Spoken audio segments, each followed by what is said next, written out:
Hi everyone, we are going to work with Symmetry today to create beautiful images. So we're working in Photoshop right now. I created a new canvas and I'm going to show you where the Symmetry tool is.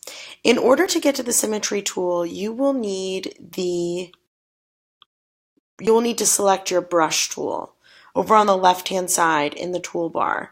And remember that your brush tool has all different kinds of settings. Okay? So once you have your brush tool selected, you can choose to go into the brushes panel and change all of these settings. I'm going to keep a pretty standard brush. I am going to make it slightly smaller using the bracket keys.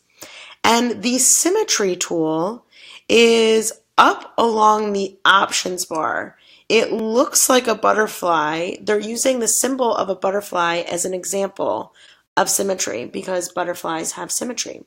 And when you click on that tool, you'll see that there are all different kinds of symmetry that we can use. Today we're going to be talking about vertical symmetry, and we're going to be looking at mandalas and radial symmetry. So if I click on vertical symmetry, you'll see that I automatically get a vertical line on my canvas. I can adjust the size of my line. If I wanted to, I could even tilt it, but I'm going to leave it, or put it on a diagonal, but I'm going to leave it vertical, straight up and down for right now.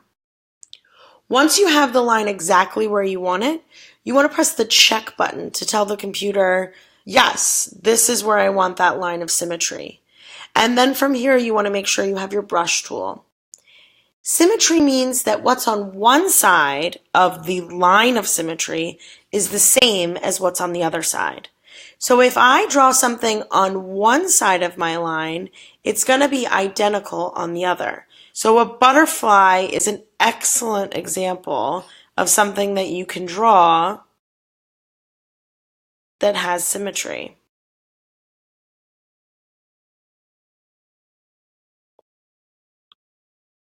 Notice that as I'm drawing, it automatically is creating the image on the right-hand side. I'm only drawing on the left-hand side. So whatever I draw is going to be on both sides. It's a really, really fun tool and can be really helpful depending on what you're creating. I'm going to take a couple steps back and talk about layers while we're doing this.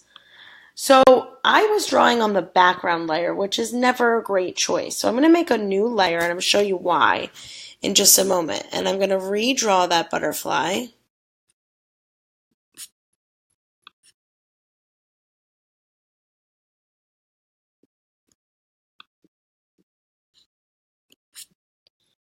Just do something simple for right now.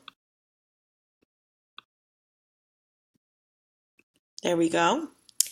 And if I want to color this butterfly in, if I want to add color or more details perhaps, I can do that by creating a new layer.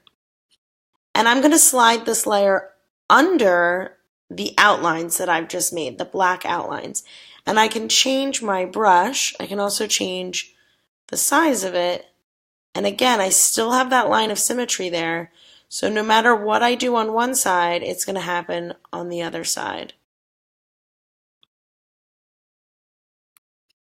I can even add another layer under that.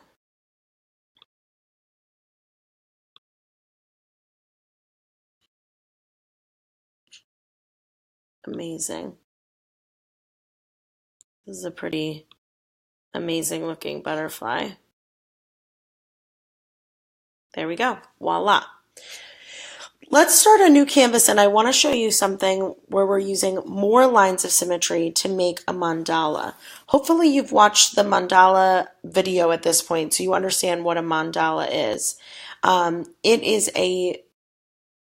Here we have a dialog box that can tell us how many segments of the mandala we want. I'm going to choose 6 to start.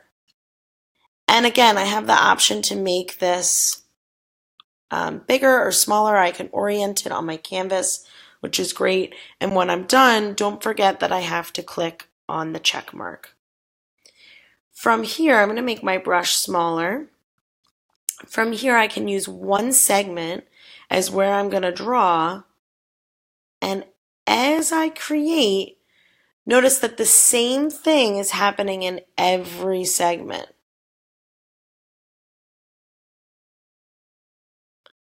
I find creating mandalas on Photoshop to be extremely mesmerizing and exciting. It's almost soothing, which remember this was a religious practice, so that is interesting to keep in mind if you feel that way.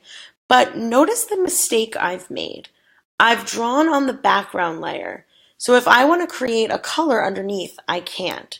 So instead, it's always better to create a new layer and draw on top there. And then that way I can create a second layer and put it underneath. And now I can color in parts of the mandala or continue to add to it. So have fun with this, play around with different segments, also play around with your layers.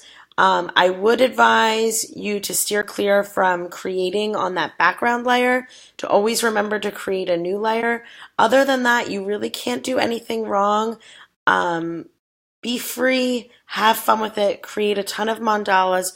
Remember to submit one to Schoology in a JPEG version, and follow the directions for submission that are on your worksheet. All right, enjoy. I can't wait to see what you create.